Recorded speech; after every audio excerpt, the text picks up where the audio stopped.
Good day friends. आज हम लाए हैं 2023 की अर्जेंटीनी थ्रिलर फिल्म ला एक्सटोर्शन में अनुभवी पायलट अलेहांद्रो पेट्रोसी को उनके देश की खुफिया एजेंसी ब्लैकमेल करती है। उनकी स्वास्थ्य समस्या छुपाने के लिए उन पर अंतर्राष्ट्रीय उड़ानों में गुप्त पैकेज ले जाने का दबाव डाला जाता है। अलेहांद्रो फंस जाते हैं, जहां उन्हें अपने जीवन और नैतिकता के बीच संघर्ष करना पड़ता है। बिना किसी देरी के चलिए कहानी की गहराई में उतरते हैं। कहानी की शुरुआत एक आदमी नोवेक के साथ होती है, जिसे दिन के उजाले में अचानक सड़क पर गोली मार दी जाती है। हम हत्यारे का चेहरा स्पष्ट रूप से देख सकते हैं, जो कार में भाग जाता है। अब मुख्य कहानी की ओर बढ़ते हैं। अर्जेंटीना का एक कमर्शियल एयरलाइन पायलट अलेहांद्रो अपनी सामान्य सी जिंदगी जी रहा था। 58 वर्ष की उम्र में भी वो अपने पेशे में सबसे ऊपर था। उसकी पत्नी कैरोलिना भी उसी एयरलाइन में एयर होस्टेस थी और दोनों एक दूसरे के साथ बहुत प्रेम करते थे। अपने पेशे से जुड़े खतरों के अलावा अलेहांद्रो का जीवन किसी भी तरह के खतरे से मुक्त था। लेकिन यह एक थ्रिलर फिल्म है, इसलिए अलेहांद्रो का जीवन ऐसे ही शांत नहीं रह सकता था। शनिवार की सुबह राष्ट्रीय खुफिया सेवा के 2 लोग उसके घर पर आते हैं और उसे किसी जांच के नाम पर लगभग जबरदस्ती अपने साथ ले जाते हैं। अलेहांद्रो, जो स्वाभाविक रूप से असमंजस में था, के पास मानने के अलावा कोई दूसरा विकल्प नहीं था और वो उनके साथ जाने को तैयार हो जाता है। जिन लोगों ने अलेहांद्रो को लेने के लिए उनका घर खटखटाया था, वे असल में केवल छोटे प्यादे थे, असली मालिक नहीं। इन सबके पीछे एक प्रभावशाली व्यक्ति था, जिसका नाम सावित्रा था। सावित्रा ने अलेहांद्रो के सामने पूरी तरह से एक ऐसे व्यक्ति बनने का नाटक किया जो शांत और मददगार हो, लेकिन उसका असली इरादा कुछ और ही था। अलेहांद्रो को एक पॉलीग्राफ टेस्ट में बिठाया गया। शुरू में तो अलेहांद्रो को इस टेस्ट से कोई परेशानी नहीं हुई, परंतु फिर उसकी जिंदगी के 2 बड़े राज सामने आ गए। पहला राज यह था कि अलेहांद्रो का दायां कान धीरे धीरे सुनने की क्षमता खो रहा था, जो उसे उसकी नौकरी के लिए अयोग्य बना देता था। दूसरा राज यह था कि उसने अपने डॉक्टर के साथ एक गुप्त रोमांटिक रिश्ता बना रखा था, जिसके कारण वो उससे पूरी तरह फिट होने का प्रमाण पत्र लेने में सफल रहा था। सावित्रा के पास इन दोनों राजों के पुख्ता सबूत थे, जिनसे वो अलेहांद्रो का पूरा जीवन बर्बाद कर सकता था। लेकिन सावित्रा ने उसे एक शर्त पर छोड़ने की पेशकश की। अलेहांद्रो को बस एक सूटकेस लेकर मैड्रिड जाना होगा, बस इतना ही। एक दर्शक के तौर पर समझना मुश्किल नहीं है कि यह इतना आसान नहीं होने वाला था, लेकिन यह भी निश्चित था कि कहानी के नायक के पास इस जाल में फंसने के अलावा कोई और विकल्प नहीं था। और आखिरकार वही हुआ। जैसा कि अनुमान था, अलेहांद्रो के लिए यह काम उतना आसान नहीं था जितना सुनने में लगता था। शुरुआती दिक्कतों के बाद हालांकि वो इस अनचाहे काम में थोड़ा सहज हो गया, लेकिन उसके अंदर की बेचैनी और अपराध बोध उसे लगातार परेशान करते रहे।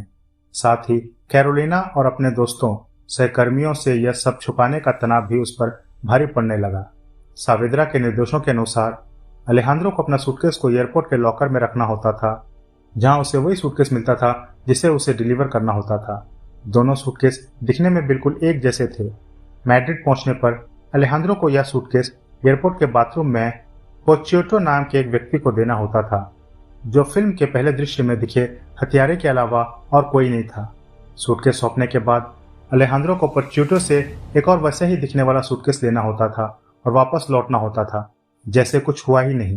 सब कुछ ठीक चल रहा था, जब तक कि एक दिन अलेहांद्रो को एयरपोर्ट पुलिस ने रोका नहीं। उसे मारियो नाम के एक अधिकारी ने सूटकेस खोलने को कहा। चूंकि यह वही सूटकेस था जो उसने पोच्चियोटो से लिया था, अलेहांद्रो को उसका कोड नहीं पता था। ऐसी स्थिति पहले कभी नहीं आई थी, इसीलिए उसने यह दिखाने की कोशिश की कि वो कोड भूल गया है। लेकिन मारियो पूरी तैयारी के साथ आया था और आखिरकार उसने सूटकेस खोल ही लिया। सूटकेस में कपड़ों के अलावा कुछ भी संदिग्ध नहीं मिला और वे कपड़े अलेहांद्रो के लिए उपयुक्त भी नहीं थे। फिर भी मारियो ने सच्चाई उगलवाने की कोशिश जारी रखी। इसी दौरान अलेहांद्रो ने सावित्रा के साथ पहले से तय किया हुआ SOS मैसेज भेजा। वो तुरंत काम कर गया। मारियो को एक जरूरी कॉल आ गया, जिससे उसे तुरंत एक और अहम एयरपोर्ट मामले को संभालने के लिए जाना पड़ा। उसके जाने के बाद सावित्रा वहां आया और अलेहांद्रो को वहां से ले गया। मारियो के साथ हुई घटना के बाद अलेहांद्रो स्वाभाविक रूप से घबरा गया और सावित्रा पर कुछ हद तक गुस्सा भी हुआ। लेकिन सावित्रा ने उसे समझाने की पूरी कोशिश की कि सब कुछ ठीक है और एयरपोर्ट पुलिस जैसी चीजें इंटेलिजेंस सर्विस के सामने कुछ भी नहीं है। साथ ही सावित्रा ने उसे याद दिलाया कि यह उसकी मर्जी की बात नहीं है, वो अभी भी अलेहांद्रो पर पूरी तरह से नियंत्रण रखता है। मजबूर होकर अलेहांद्रो ने अपने काम में लौटने का फैसला किया। कुछ समय बाद अलेहांद्रो को एक अजीब बात का पता चलता है और यहीं से फिल्म में पहला बड़ा ट्विस्ट आता है। अलेहांद्रो के सबसे करीबी दोस्त में से एक फर्नांडो, जिसे दर्शकों ने अब तक केवल एक साधारण पात्र के रूप में देखा था, के बारे में एक चौंकाने वाला सच सामने आता है। फिल्म के बीच में पता चलता है कि फर्नांडो उसी तरह के सूटकेस डिलीवरी के धंधे में शामिल है जैसे अलेहांद्रो। फर्क बस इतना सा है कि जहां अलेहांद्रो को ब्लैकमेल किया जा रहा था, वहीं फर्नांडो को इसके बदले पैसे मिल रहे थे। यह पैसे फर्नांडो के लिए बहुत जरूरी थे क्योंकि तलाक के बाद उसकी आर्थिक स्थिति काफी खराब हो गई थी। इसके अलावा अलेहांद्रो के विपरीत फर्नांडो इस काम को लेकर ज्यादा चिंता नहीं करता था और उसके अंदर अपेक्षाकृत कम घबराहट थी। इन दोनों पायलटों को एक और नियमित सूटकेस डिलीवरी करनी थी और वे एक ही उड़ान में साथ जाने वाले थे। तभी एयरपोर्ट पुलिस अधिकारी मारियो अचानक अलेहांद्रो से मिलने आता है। मारियो अलेहांद्रो को एक चाबी सौंपता है ताकि वो सूटकेस खोलकर देख सके कि आखिरकार वो किस चीज में फंसा हुआ है। जहां फर्नांडो इस बात को जानने में ज्यादा दिलचस्पी नहीं रखता कि सूटकेस में क्या है, वहीं अलेहांद्रो अपनी जिज्ञासा को रोक नहीं पाता और आगे बढ़कर सूटकेस खोलता है। सूटकेस के अंदर देखते ही उसे हैरानी होती है क्योंकि उसमें नकदी के बंडल भरे हुए थे। इसमें ड्रग्स होने की संभावना भी थी, लेकिन वो शायद बहुत ही सामान्य होता। नकदी देख अलेहांद्रो को समझ आने लगा था कि यह खेल कितना बड़ा और खतरनाक था। जब अलेहांद्रो को यह एहसास हुआ कि वो इंटेलिजेंस सर्विस के लिए संभवतः अवैध धन की तस्करी कर रहा था, तो उसे इस पूरे खेल में गड़बड़ी की आशंका हुई। उसने समय बर्बाद किए बिना मारियो के पास जाने का फैसला किया और मारियो के माध्यम से सार्वजनिक अभियोजक रीटा से मुलाकात की। सावित्रा को यह बात बिल्कुल भी पसंद नहीं आई क्योंकि अलेहांद्रो की इस हरकत से उनके ऑपरेशन को नुकसान पहुंच सकता था। सावित्रा ने अलेहांद्रो को धमकाया और उसे छोड़ते समय यह भी कहा कि अब चीजें बदलने वाली है। घर लौटने पर अलेहांद्रो को एक और बड़ा झटका लगा। कैरोलिना को अब उसके अफेयर के बारे में पता चल चुका था, जो शायद सावित्रा का बदला लेने का ही एक तरीका था। कैरोलिना दुखी होकर कुछ समय के लिए अलेहांद्रो को छोड़कर चली गई। अब अलेहांद्रो के पास सावित्रा का गुलाम बने रहने का कोई और कारण नहीं बचा था। अगली मैड्रिड यात्रा से पहले अलेहांद्रो को अपने लॉकर में कोई सूटकेस नहीं मिला। एयरपोर्ट पर पहुंचकर उसने देखा कि पोर्चियोटो हमेशा की तरह सूटकेस लेने के लिए इंतजार कर रहा था। जब अलेहांद्रो ने पोर्चियोटो को इस बदलाव के बारे में बताया तो पोर्चियोटो के मन में स्वाभाविक रूप से शक पैदा हुआ और उसने तुरंत अपने बॉस को फोन किया। फोन पर सावित्रा ने पोर्चियोटो को आश्वस्त किया कि सब कुछ पहले जैसा ही है और उसने नकदी से भरा सूटकेस भेजा है। सावित्रा की बात सुनने के बाद पोर्चियोटो को लगा कि अलेहांद्रो ने पैसे की चोरी की है और उसने अलेहांद्रो पर हमला कर दिया। किसी तरह अलेहांद्रो वहां से भागने में सफल रहा, लेकिन पोर्चियोटो सूटकेस को छीनने में कामयाब हो गया। इस मोड़ पर यह साफ हो गया कि सावित्रा अपने ही आदमियों को भी धोखे में रखकर अपना खेल खेल रहा था। मैड्रिड में पोर्चियोटो के हाथों से बचने के बाद अलेहांद्रो अर्जेंटीना लौट आया। सावित्रा और उसके आदमियों के कामकाज के पीछे के राज की पड़ताल करने लगा। इस जोखिम भरे काम में फर्नांडो ने भी उसकी मदद करना शुरू कर दिया, हालांकि उसे अपनी जान का खतरा हमेशा बना रहता था। दोनों पायलट अंततः यह जान लेते हैं कि एक अन्य पायलट, जिसे वे अच्छी तरह से जानते थे, कुछ महीने पहले किसी अज्ञात व्यक्ति द्वारा गोली मारकर हत्या कर दी गई थी। जल्द अलेहांद्रो को पता चलता है कि मारा गया पायलट और कोई नहीं बल्कि नोवाक था, जो फिल्म के पहले दृश्य के पूरे अर्थ को साबित करता है और इससे मुख्य कहानी से जोड़ता है।